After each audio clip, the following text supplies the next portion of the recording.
warahmatullahi wabarakatuh. Halo teman-teman, perkenalkan nama saya Marsuki dari kelas Ilmu Ekonomi A. Di sini saya akan menjelaskan materi tentang kekerasan berbasis gender online atau KBGO di era digital saat ini.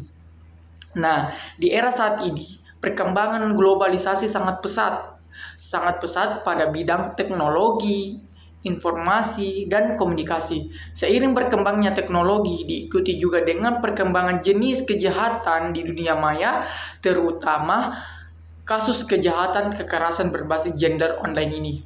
Kekerasan berbasis gender online adalah segala bentuk kekerasan, pelecehan, atau ancaman yang ditujukan kepada seseorang berdasarkan gender dan identitas seksualnya.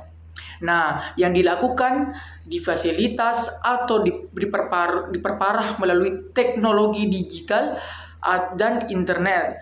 Dalam kasus kekerasan berbasis gender online ini, teman-teman, banyak kasus yang dilaporkan seperti pemerasan seks, penyebaran foto dan video yang bermuatan seksual sebagai balas dendam, dan penyebaran foto dan video tanpa izin, dan kasus lainnya seperti cyberbullying, perundungan, doxing atau pencemaran nama baik. Kasus-kasus inilah yang menjadi bagian dari kekerasan berbasis gender itu sendiri. Pada tahun 2023, Komnas Perempuan menerima laporan sebanyak 1.272 kasus.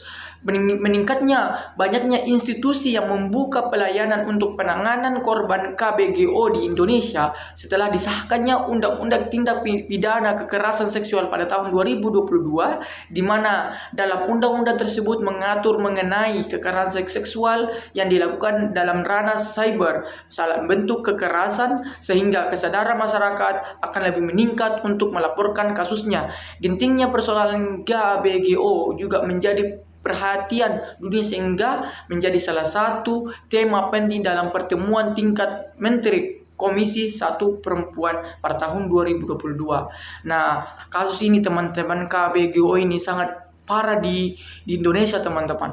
Saking banyaknya itu kadang pemerintah juga sulit untuk mengatasi hal ini, sehingga pemerintah aware, sadar akan untuk mengatasi masalah ini. Studi kasusnya, teman-teman, perihal materi yang saat ini, yaitu kasus KBGO ini banyak ditemukan di media sosial, terutama di aplikasi TikTok, yang dimana banyak oknum-oknum yang bisa dibilang tidak waras dan tidak memiliki akal. Karena ketika dia mengetik dengan kata-kata yang menjerumuskan ke arah pelecehan, dan bahkan ada komen-komenan itu sangat-sangat vulgar dan intim, itu kan bisa merusak pada kesehatan mental.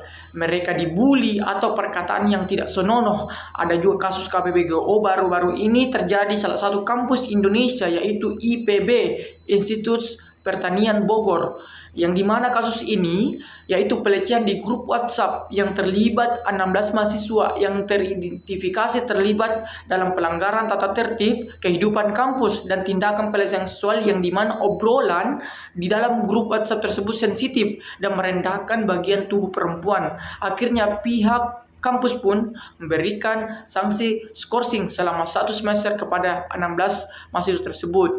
Nah, ini perlu pemerintah sadar bahwa kekerasan dan KBGO ini sangat berbahaya untuk pengguna internet begitu. Dari pemerintah harus aware terhadap masalah tersebut. Bagaimana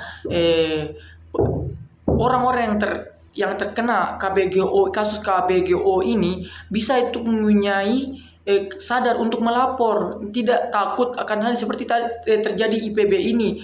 Banyak perempuan-perempuan yang terkena kasus KBGO ini, tapi dia takut melapor karena ada ancaman begitu. Ada ancaman, makanya pemerintah harus menyiapkan wadah atau aware untuk mengatasi masalah ini agar para korban yang terkena kasus KBGO ini tidak takut untuk melapor.